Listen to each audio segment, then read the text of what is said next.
লাইলাতুল কদর হচ্ছে হাজার মাসের চাইতে উত্তম। এখানে গাণিতিক ভাবে ব্যাখ্যা করতে যাবেন না 1000 মাস সমান সমান কত বছর হয়, ব্যাপারটা এমন নয়। এখানে আধিক্য বোঝানো হয়েছে। হাজার হাজার মাস ইবাদত করলে যে নেকি হয়, এক রাত ইবাদত করলে সে নেকি হয়ে যাবে ইনশাআল্লাহ। এই রাতে কি হয়? স্পেশাল তানাজ্জালুল মালাইকাতু ওয়ার রূহ। এই মাসে আল্লাহর পক্ষ থেকে আল্লাহর ফেরেশতারা নেমে আসেন। কোথায় নেমে আসেন? পৃথিবীতে। তাদের সর্দার হিসেবে থাকেন জিবরাইল আলাইহিস সালাম। তানাজ্জালুল মালাইকাতু ওয়ার রূহু ফিহা বিইذনি রাব্বিহিম। আল্লাহর রবের আদেশে তারা এই কাজটা করেন। মিন কুল্লি আমর, প্রত্যেকটা বিষয়ের ফয়সালা হয় এই রাতে। আপনার আমার তাকদীর লিখা হয়েছে আসমান জমিন সৃষ্টির 50,000 বছর আগে। আপনার আমার তাকদীর লিখা হয়েছে আসমান জমিন সৃষ্টির 50,000 বছর আগে। আল্লাহ পাক সমস্ত সৃষ্টির তাকদীর লিখেছেন প্রথম দফায়। দ্বিতীয় দফায় তাকদীর লিখা হয়েছে যখন আমার আপনার রূহ আমাদের মায়ের গর্ভে ছিল 4 মাস 10 দিন বয়স। ওই সময় আল্লাহর পক্ষ থেকে ফেরেশতা আসেন, এসে লিখে দেন তার হায়াত, তার রিজিক, সে সৌভাগ্যবান না দুর্ভাগ্যবান। এরপর রূহটাকে ফুঁকে দেন, বাচ্চা নড়াচড়া শুরু করে। এর আগ পর্যন্ত পেটের মধ্যে বাচ্চা নড়াচড়া করে না। যখন রূহটা ফুঁকে দেওয়া হয় তারপর থেকে বাচ্চা নড়াচড়া শুরু করে। দ্বিতীয় দফায় তাকদীর লেখা হয়। এরপরে তৃতীয় দফা লেখা হয় এই লাইলাতুল কদরে, যে আগামী 1 বছর কি হবে, আপনি কি করবেন। অর্থাৎ 1 বছরের বাজেট প্রণয়ন করা হয় প্রত্যেক লাইলাতুল কদরে। তানাজ্জালুল মালাইকাতু ওয়ার রূহ ফিহা বিইذনি রাব্বিহিম মিন কুল্লি আমর। এই রাতের আরেকটা বৈশিষ্ট্য হচ্ছে সালামুন হিয়া হাত্তা মাতলাইল ফজর। ফজর পর্যন্ত এই রাতে শান্তি শান্তি শান্তি শান্তি প্রশান্তি বজায় থাকে। এই রাতে আপনি যে দোয়া করবেন, যে কোনো দোয়াই করবেন, যদি আপনার রিজিকটা হালাল হয় ইনশাআল্লাহ কবুল হয়ে যাবে যে কোনো দোয়া। এই রাতে যারা ইবাদত করে দাঁড়িয়ে দাঁড়িয়ে, তাদের চতুর্দিকে ফেরেশতারা সমবেত হন, তাদের দোয়ায় তারা শরীক হন, তাদের জন্য দোয়া করতে থাকেন। ঠিক তখনই দেখবেন মুমিন বান্দার চোখ দিয়ে টপ টপ করে পানি পড়া শুরু হয়েছে। আপনি ফিল করতে পারবেন যে আপনার দোয়া আল্লাহ কবুল করছেন। এই রাতের ইবাদতকে 1000 মাস দিয়ে গুণ করলেও কখনো সমান হবে না। একটা রাত ইবাদত করলে আপনি হাজার হাজার মাসের নেকি পাচ্ছেন। এই সুযোগটাকে ছেড়ে দেওয়া যায়? কবে এই রাত স্পেসিফিকলি বলা যাবে না, 27 তারিখেই স্পেসিফিকলি বলা যাবে না যে 21-এর রাতেই, 23-এর রাতেই বা 25-এর রাতেই। নির্দিষ্ট করে বলার কোনো সুযোগ নাই। নবী সাল্লাল্লাহু আলাইহি ওয়াসাল্লাম লাইলাতুল কদর পেয়েছেন এবং ওই রাতে বৃষ্টি হচ্ছিল। তিনি সিজদা করছেন, তার কপালের মধ্যে মসজিদে নববীর যে মাটি আছে এই মাটির কাদা লেগেছিল।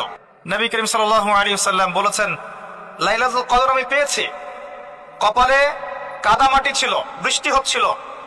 তার মানে ওই রাতে বৃষ্টি হতে পারে, ওই রাতে বৃষ্টি হতে পারে। লাইলাতুল কদরের আলামত রাতের বেলা বৃষ্টি হতে পারে। বৃষ্টি হয়েছে, তিনি নামাজ পড়েছেন, কপালের মধ্যে কাদা লেগেছিল। তিনি বের হয়েছেন, সাহাবীদেরকে বলবেন কোন রাতটা লাইলাতুল কদর, আজকের রাতটা লাইলাতুল কদর, এটা বলতে বের হয়েছে।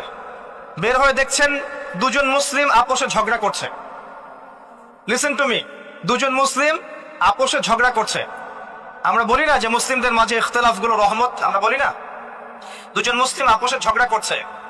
এই কাজটার কারণে আল্লাহ রাব্বুল আলামিন নবী সাল্লাল্লাহু আলাইহি ওয়াসাল্লামের হৃদয় থেকে এই কথাটাকে তুলে নিলেন। তিনি আর বললেন না এক্স্যাক্টলি কোন রাতে লাইলাতুল কদর ছিল, তিনি বলতেই বেরিয়েছিলেন যে কোন রাতে লাইলাতুল কদর ছিল। আমাদের ইখতিলাফের কারণে আমরা সেই নির্দিষ্ট রাতটাকে হারিয়ে ফেলেছি। তবে এর মধ্যেই খায়র আছে, এর মধ্যেই কল্যাণ আছে। আরবিতে একটা প্রবাদ আছে, কুল্লু শার ইউজাদু ফিহিল খায়র। প্রত্যেকটা অকল্যাণের পিছনেই কোনো না কোনো কল্যাণ আছে।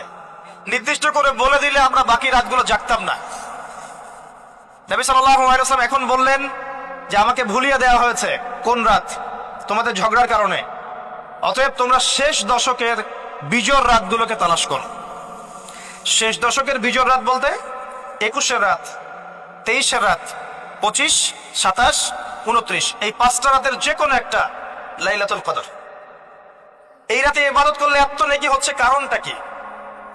রাত আর দিন কি ডিফারেন্ট কিছু? প্রত্যেক রাতেই কিন্তু আল্লাহ পাক প্রথম আসমানে নেমে আসেন।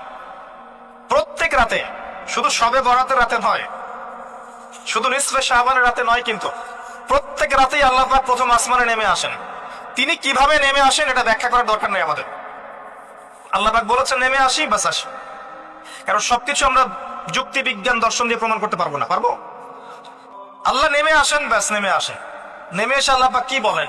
আল্লাহ পাক তিনটা কথা বলেন। রাতের শেষ অংশ, রাতকে ভাগ করেন। যদি 6টার সময় রাত শুরু হয়, রাত কিন্তু রাত 12টায় শুরু হয় না, সূর্য ডুবে গেলেই রাত শুরু হয়, এটাই ইসলাম।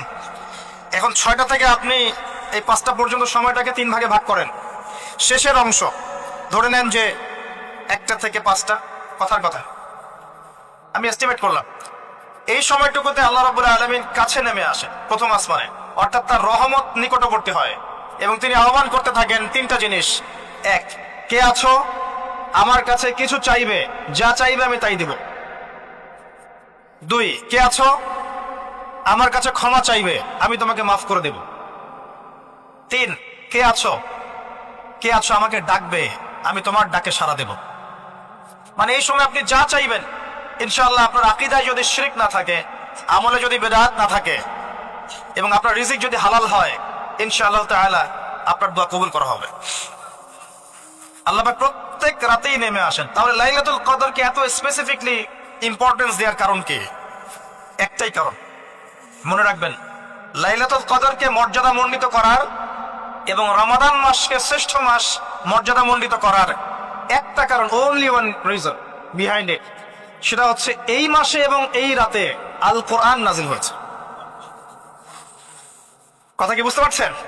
কোরআন নাজিলের কারণেই এই মাসটা মহামান্বিত, কোরআন নাজিলের কারণেই এই রাতটা সম্মানিত।